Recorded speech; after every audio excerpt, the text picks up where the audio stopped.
What's going on, folks, and welcome back to the channel. For those that are new, welcome. My name is John, and this channel is dedicated to bringing you all of life's personal finance cheat codes. We cover everything from credit cards to real estate to tax hacks and pretty much everything in between. So if that sounds like something of interest to you, consider dropping a subscribe. In today's video, I'm giving you the top 8 common misconceptions I hear about credit cards on the daily. Things like, should you ever close a credit card? Or can you open multiple credit cards? Or what if you get more than one sign-up bonus? What impact is there? These are questions I get every day, and we're gonna go ahead and address them now. One thing I do wanna make sure that we're all clear on is why exactly anyone cares about anything to do with credit cards. My personal opinion is probably you think there's some impact of credit cards and credit score. Yes, that is exactly it. Now, when it comes to credit score, here are the things you need to keep in mind. There are 5 key components that make up your credit score. 35% comes from making payments on time. 30% comes from keeping a low total balance, aka a low utilization. 15% is going to come from an average age of your credit history. 10% is going to come from hard inquiries. 10% is going to come from credit mix.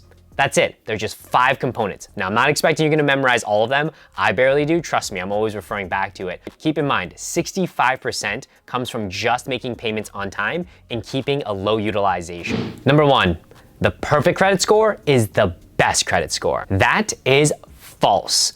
A lot of people oftentimes get caught up with the perfect 850. You see so many commercials and ads about how you can get the perfect 850. And when people do, I feel like they need to tell everyone and their mother. Fact of the matter is, doesn't matter. Those people are just being complete overachievers, or they're just trying to brag and flex in front of you. When it comes down to it, a perfect 850 is not relevant. You don't need an 850. You don't need an 820. You don't even need an 800 to get the best interest rates. Really, you just need anything above a 760. There are some lenders that even start as low as 740 to start offering the most competitive interest rates. When I was getting a mortgage last year, when I told them, hey, my credit score is over 800, what would that do for me? My lender said, oh, that's great, but as long as you're over 760, you have the best interest rate. So the point here is, don't get so caught up on having that perfect 850 because it's really not relevant. Focus on other things, such as making payments on time and in full, and let that number fluctuate. I will say the benefit to having a number that's significantly over 760, for example, is that say you have a little bit of a ding, you open up a card, whatever it may be, you can buffer that a little bit more. But you do not need an 850 by any stretch of the imagination. 2, you should only make minimum payments. False. You can have minimum payments, just like you can hold thousands, if not tens of thousands of dollars in credit card debt. But should you? No, absolutely not. When it comes to making payments for credit cards, make sure you pay it in full every single month. When it comes to minimum payments, they're very attractive, right? Instead of paying, say, your full bill of $100 or $1,000, you just make a small payment of $10, $20, $30. But here's the thing, the interest rates on credit cards will eat you alive. 17%, 20%, 23% interest rates, absolutely ridiculous, and nobody should be holding that month over month. The second thing, remember earlier I talked about credit utilization as accounting for 30% of your total credit score? Well, if you carry a very high balance every single month, meaning you owe a lot of money on your credit cards every single month, then you're going to have what is called a high utilization. Having high utilization, that's going to ding your credit score. So when you have a credit card, use it responsibly. When you charge it, think of it as not your money, rather think of it as borrowed money. And at the end of every statement cycle, pay it off in full. Number 3, if you miss one payment, your credit score will absolutely tank. This one, half true. Here's why. There is a time limit on which you actually can miss a payment and it will not impact your credit score. That time payment is typically about 30 days because that's the point in which your credit card company is going to send a report out into the credit reporting agencies. So if you miss a credit card payment by say a day or 2 or 5, as long as it's under 30 days, it typically won't negatively impact you from a credit score perspective. Now, your credit card company is likely going to assess a late fee of $10, $15, $20. So if you want to avoid the late fee, obviously make sure you pay it on time, but know that if you miss it by a day or two, because honestly, we all make mistakes, I've certainly been there, it's totally fine, don't worry about it. Just call your credit card company and make the payment as soon as you can. The fourth point, you have to pay every single fee that the credit card company assesses you. This one, not true. To my earlier point, if you miss a payment on your credit cards, you're gonna be hit with a late fee. Sometimes it can be as high as $40. But here's the thing, and it's a life model that I practice and I strongly encourage you to as well. You don't get what you don't ask for. So in life, just ask. If you miss a payment and you're assessed the late fee, call your credit card company and explain to them why you missed the fee. Cite that you have a strong relationship with them, you have a strong payment history, and honestly, things just happen in life. Have a good reason and ask if they'd be willing to extend you a one-time courtesy fee waiver. 10 out of 10 times, that is going to happen. And if your bank doesn't do that, it's time to start considering a different bank, because I've personally never come across a situation where a bank will not waive the late fee. Number 5, you can only get the sign-up bonus on a credit card one time. That's false. Now, the exception to that is American Express, but I'm gonna double back on it as to why I don't actually think American Express would even qualify for this. Most banks, say Chase Bank, Citibank, Barclays, usually if you get a sign-up bonus, you can't get it again for 24 to 48 months. All that means is wait 2 or 4 years and then apply again.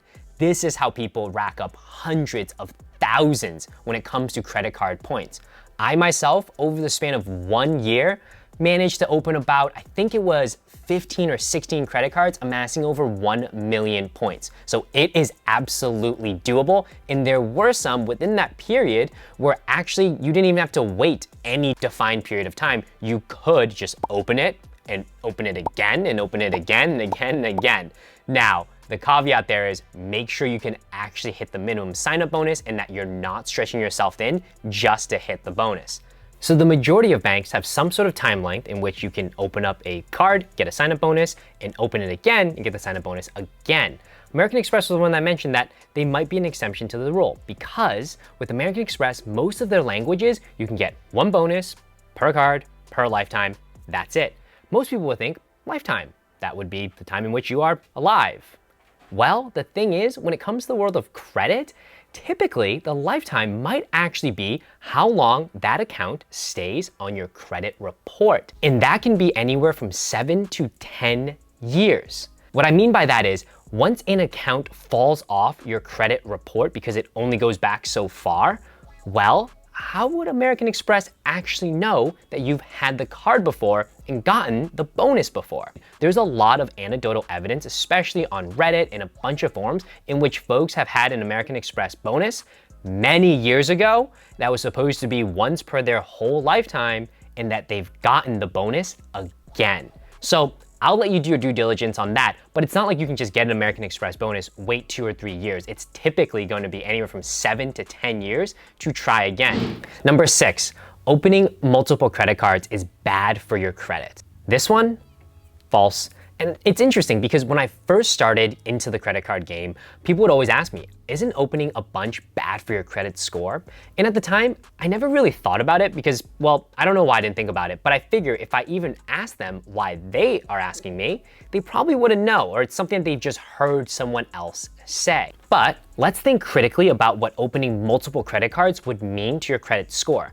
I would say the negative impacts probably stem from your average age of credit history, right? Opening a new card, you have a small history, so that accounts for 15% of your score, as well as having that hard inquiry, which accounts for 10% of your score. On the flip side, you will get a positive benefit when it comes to your credit utilization. Your credit utilization is how much you owe over the total amount of available credit, and that accounts for 30% of your credit score. So right off the bat, 30% could be positively impacted, 25% could be negatively impacted, but remember, paying your credit on time, well, that's 35%. So as those credit cards start to age, well, you're also gonna get a boost from your average age, but you're making on-time payments. now you can start to see, actually, when it comes to opening a bunch of credit cards, not only does it not negatively impact you, it could potentially positively impact you.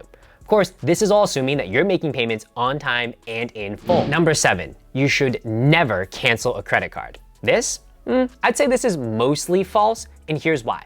Most people think if you close a credit card, you're going to negatively impact your average age of credit history. But what most people don't understand is the fact that if you close a credit card or a credit account in good standing, that card will continue to age for 10 years, giving you the positive benefit as if it were open. And when it comes to the average age of credit history. Now, you definitely don't want to close it if it's in negative standing, but if it's in good standing and you close it, that will continue to age for 10 years on your credit report. If you don't believe me, go ahead, pull up Google, see what Experian has to say about it. The only negative about closing a credit card is the fact that that available amount of credit is now gone. So your credit utilization might be impacted. But for 99% of the people, that's not an issue because you shouldn't really be carrying a balance anyway. So as long as you're not really carrying a balance, your credit utilization is going to see a minimum number of impact from closing the card. So I would say once you have too many cards or you're not using a card or you don't want to manage all these different cards you have, go ahead and just close it. Number 8, getting declined for a credit card means I can't have the credit card. And I would say that is not true. Getting declined just means you need to ask again, because oftentimes, especially when it comes to dealing with banks, when they say no, that just means you have to clarify. And actually, I did an entire video on this. It's called a reconsideration call or a recon call, where you're asking the bank why it is that they declined you and you want to make a case for why you think they should approve you. The link is up above. An example is a friend of mine who applied for a Chase business credit card. They came back and denied him. They gave him 4 reasons as to why they declined him. Now, we're not gonna go into the nitty-gritty of it, but when he told me this and I read it, I said, no way. Those reasons don't look real to me. Let's go ahead and call them and make a case. He called them back, and within 5 minutes, he explained his case and they approved him for it. So that goes to show, when it comes to getting a decline letter from a credit card issuer, it's not a decline. It's just you gotta ask again and try harder. The only reason that it would be a hard denial is if you broke some sort of rule from the bank in which they said, hey, if you are above a certain threshold of a number of cards or number of hard inquiries or number of applications in some time length, then that would be a decline. But for most people who are getting their first or second or even third credit card, that's not the case, and you should always use a recon call. And that was it. Those were the 8 most common credit card misconceptions we see, and I hope I was able to offer you some bit of enlightenment going through all of those.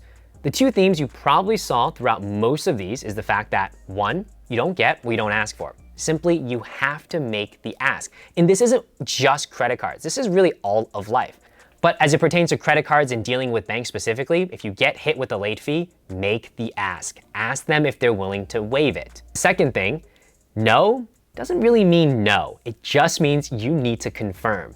Personally, I've gotten declined for about 5 credit cards in my time, and every single one, I called the bank and made my case. The only one that I let go was Barclays. It was a Barclays business card. They wanted me to fax in information, and I mean, come on, who has a fax machine? But for the most case, I will always call and make my case to get that application pushed through, and so should you. My name is John, and I really appreciate everyone tuning in. This has been an incredible What Card Wednesday. If you took any value out of anything we discussed today, consider subscribing or dropping a thumbs up. If you have any comments or suggestions on how I can make any of these videos better, or to add more value to the entire video, let me know in the comment section below.